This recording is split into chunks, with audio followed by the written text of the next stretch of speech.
I used to be the cynic in the room. And I remember working in organizations, I used to notice that the most powerful person in the room was the most cynical. And so sometimes that's really difficult to push through. What I have found is that the best way to push through it is to name it. I've worked with a couple organizations, and usually it comes down to communication and trust. We use the 5 behaviors of a cohesive team, that framework, and it builds everything from trust. Out of curiosity, trust is one behavior of the 5. What are the other 4, if that isn't proprietary? That's trust, which is the foundation. Today, our guest is Heather Gunnell, co-founder and the Culture Champion of Luminous Works, an executive coach and leadership consultancy who helps leaders build trust, strengthen communication, and turn insight into consistent real-world change. With over 20 years of experience across nonprofit and healthcare sectors, Heather also shares her experience of building a business with ADHD and the impact of structure and support through the ADHD Entrepreneur Accelerator. Let's get into the conversation. Hey, it's Steve. Real quick before we begin, the single biggest thing I've learned about succeeding as an ADHD entrepreneur is that everything boils down to mastering your weeks. So if ADHD is making business harder than it needs to be, I've got something that can help. Grab my free weekly ADHD dashboard. It's a free, simple, but powerful tool to help you stay focused, organized, and in control of your week. The link is in the description below. Welcome back to another episode of ADHD Entrepreneur Accelerator. I'm Steve August, your host. And, one of the things that I love about my gig in supporting ADHD entrepreneurs through the ADHD Entrepreneur Accelerator community, or AEX as we call it, is that I get to meet lots of fascinating people who are doing incredible work in lots of different areas. And the brilliance that I see in the community is amazing. And so that leads me to our guest today, who I've had the pleasure of getting to know over the past 6 months. And I'd love to introduce you to Heather Gunnell. Heather is a master's in public policy, believes that when you take care of people, business thrives, and that silence in the boardroom is dangerous. She is an executive coach and leadership consultant who helps leaders and teams turn insight into sustainable, consistent change, especially when trust is fragile, alignment is unclear, or honest conversation feels risky. I've definitely been in organizations where all those things were true. Co-founder of Luminous Works, Heather leads work grounded in the Luminous Works applied leadership framework, an experience to execution approach that helps leaders translate self-awareness and assessment data into practical, real-world behavior change over time. That is a hard thing to do, and they do it well. With more than 20 years of leadership experience across sectors, Heather has guided organizations through crisis, transitions, and culture shifts. She is known for asking the questions others avoid and helping leaders connect the human side of work to measurable business results. Heather speaks and writes about intentional leadership culture, accountability, and the disciplined practice of leading well. Heather, so great to have you on the podcast. Welcome. Thank you. It's great to be here. That was a mouthful. Sorry about that, Steve. There was so much to cover, and I was glad to do it. So where in the world do we find you today? I am in my home office in Vermont. It says it's 49 degrees today. It's finally warming up a little bit, which is nice. Oh yeah, that 49 feels like warm for a Vermont winter, for sure. It does, yeah.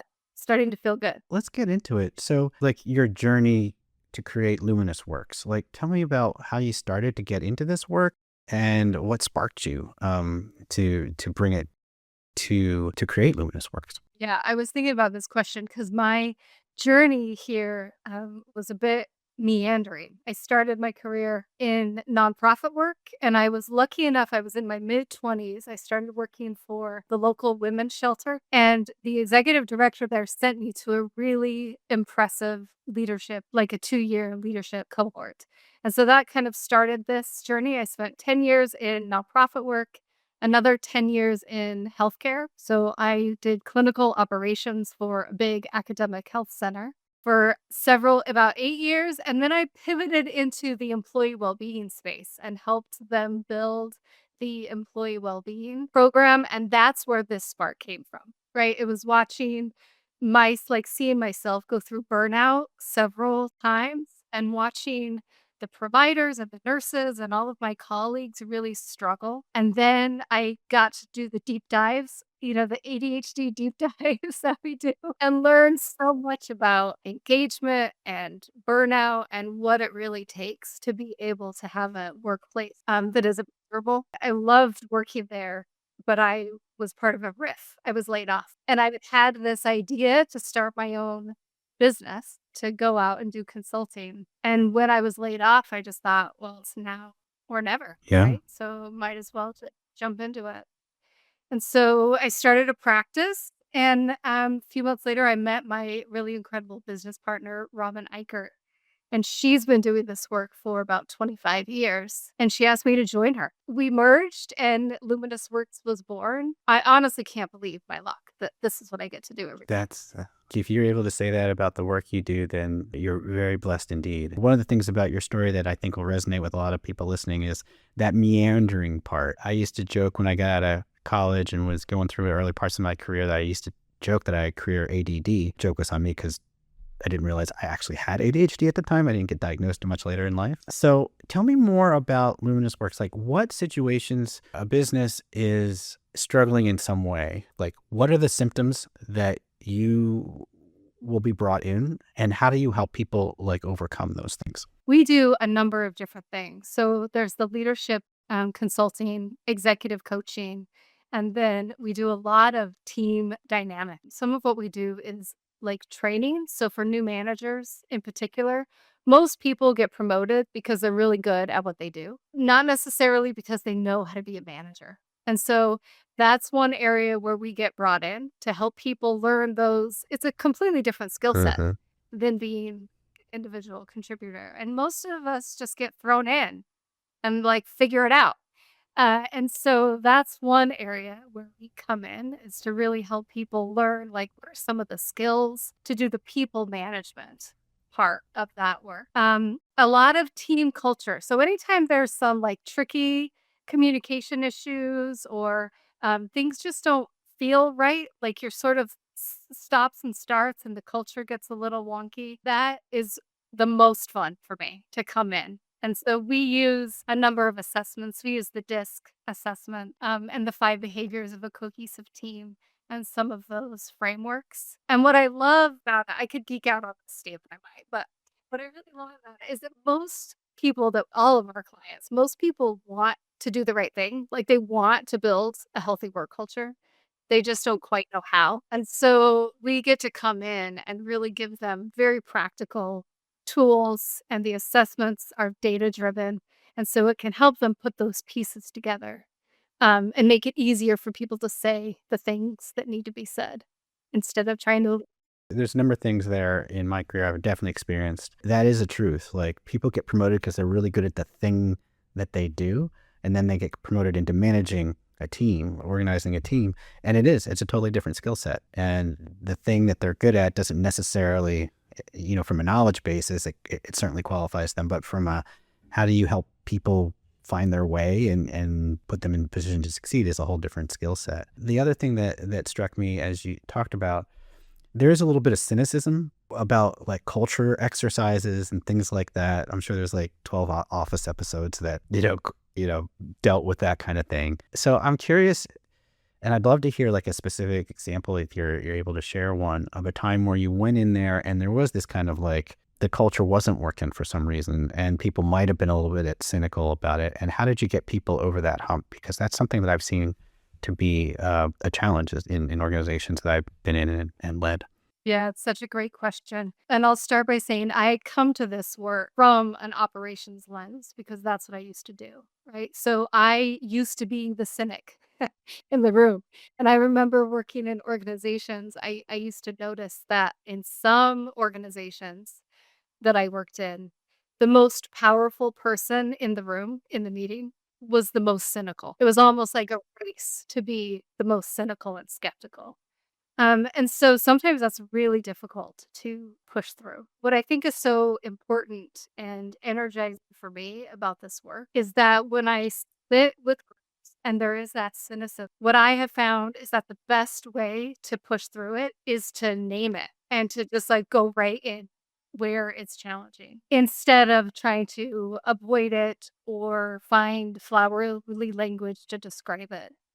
Really just like saying like, hey, this doesn't seem working for you. What is actually happening?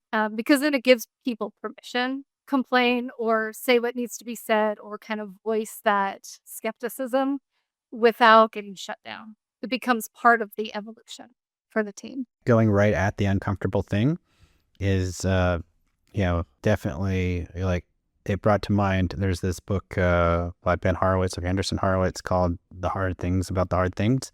It's about like leading a business and startups and things like that. And one of the things he said that made him a decent CEO, he was willing to go right at the uncomfortable stuff and not let it sit there and not avoid it. And that tends to, and I've experienced that as well in terms of when I've led businesses and let the uncomfortable stuff kind of sit there and fester. It never ends the way you want. It never improves on its own. Sometimes it really is like crucial to have somebody come in from the outside and help people through that. I think that's such an important point because I remember, it's been like this interesting arc, right? When I was younger and brash in my early 20s, I was the obnoxious person on the team who would say what needs to be said. I didn't yet have the experience or understanding to know that that could be political suicide. Um, and so there, The and then 20s, I our had 20s. and then there was a stretch of it is hard sometimes to name it when you're inside of the system.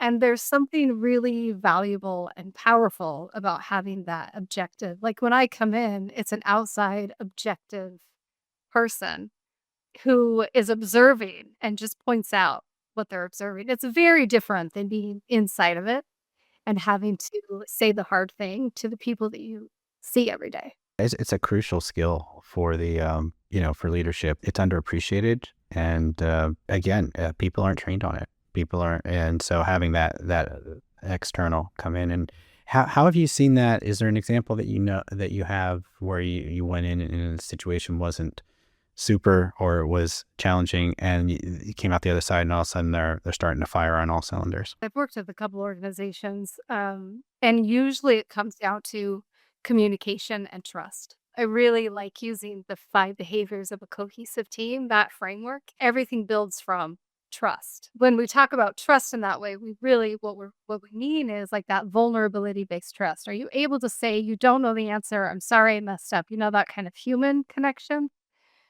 And what I found with some teams is that things are very sticky. They don't trust each other. There's a lot left unsaid. And as we help them build those skills, I'm thinking of one group in particular. I just went back for a follow-up. And when I started with them, they were identifying that of the 5 behaviors, trust, the basic one was where they struggled.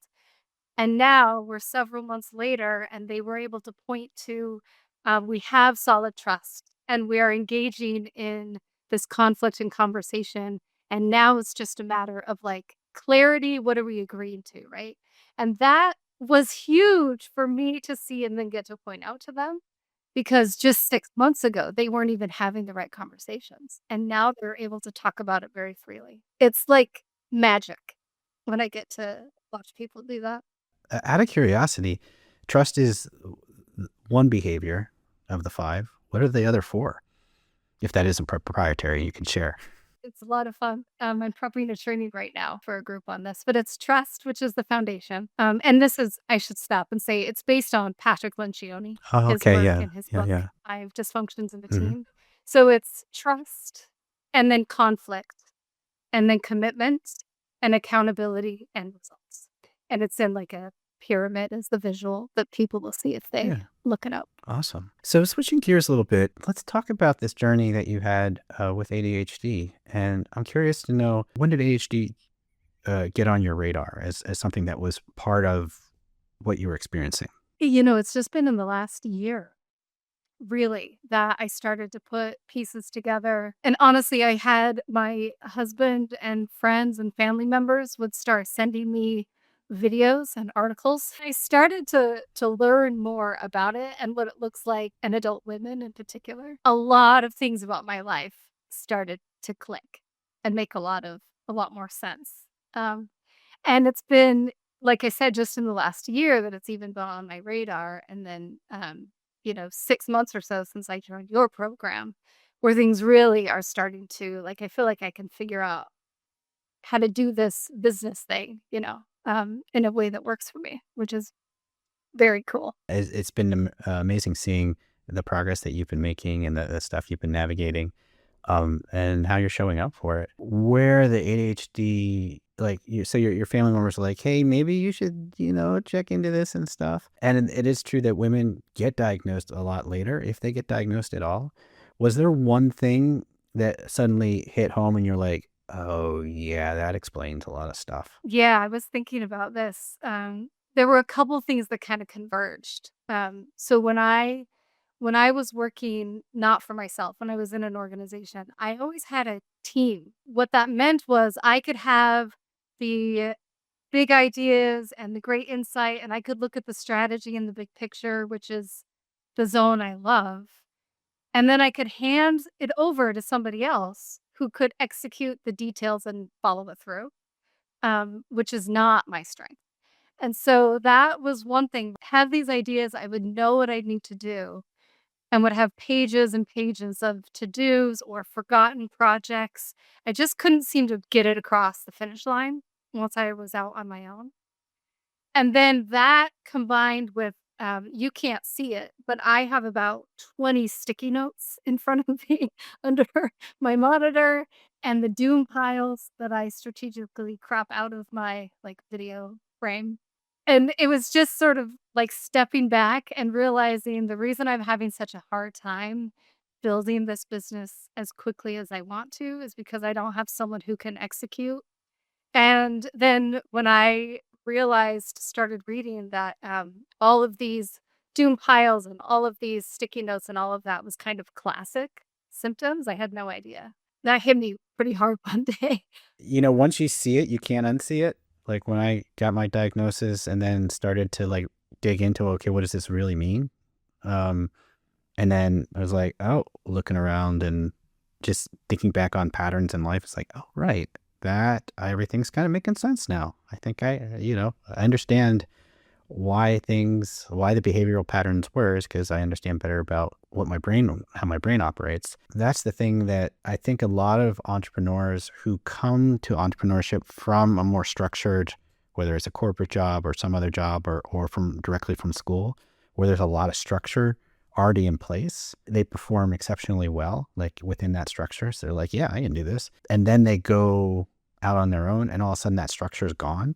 Like that can be really disorienting and challenging for an ADHD brain that only gets really into action through intense urgency or intense interest and urgent urgent consequences. I'm really good on the spot when I'm in the training or doing the coaching. Like those in the moment are like a superpower of mine, but it's that day-to-day structure, right? Like having to create that structure from scratch just felt really impossible for a long time until I started to understand, maybe I just needed a little bit different approach.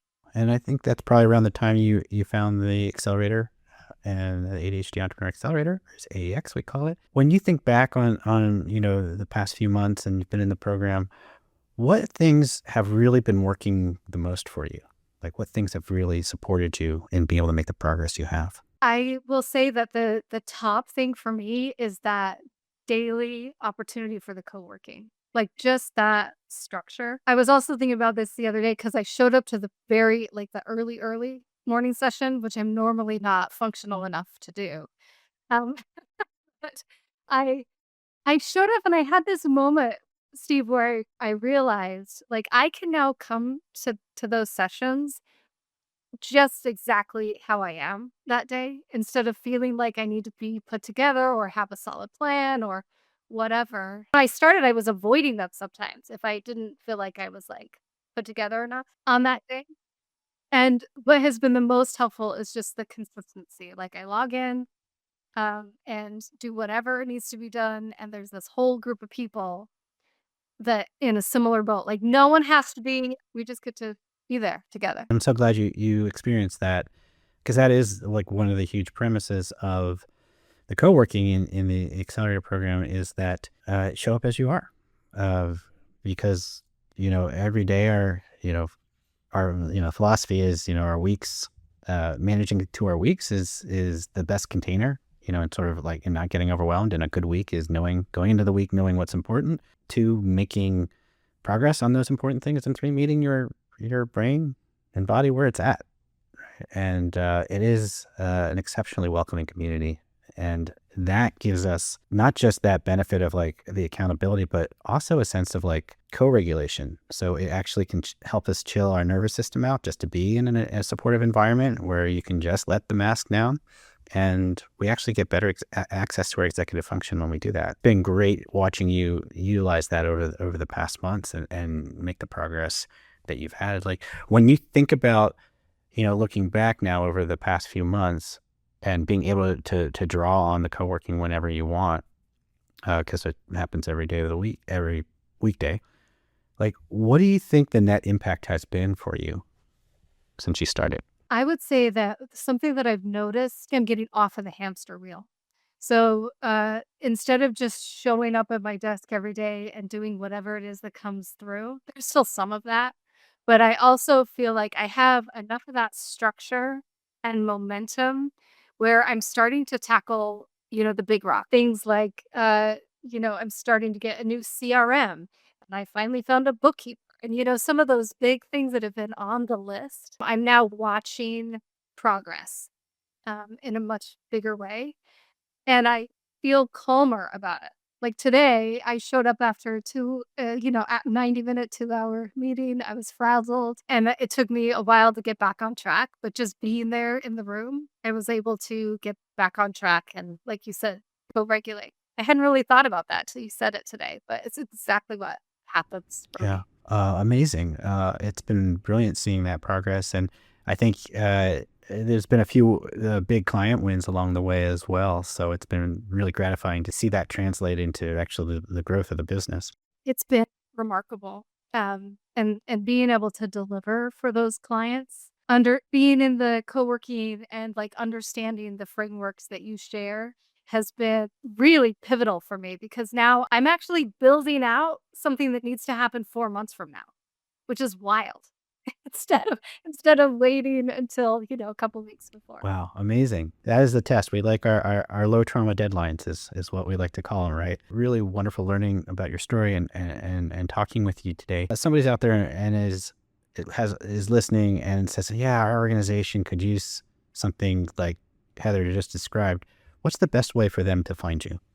They can either go to the website, LuminusWorks.com, or find me on LinkedIn. Those are probably the 2 easiest ways to be able to get a hold of me. Is going to wrap it up for us. It's been such a pleasure talking with you and getting to hear all your successes and learn more about your journey. Really appreciate you taking the time to join us on the podcast, and looking forward to seeing you again in our next co-working session. All right, that's going to do it for this episode of ADHD Entrepreneur Accelerator. Tune in again next week when we'll have another new episode. If you found this episode to be valuable, I would so appreciate if you could either give it a 5-star rating on your podcast platform of choice, or if you're watching it on YouTube, give us the old like and subscribe, or just share it with a friend. The best way to grow and help other ADHD entrepreneurs is when it gets shared. That's going to do it for me. We'll see you next time on ADHD Entrepreneur Accelerator. See you soon.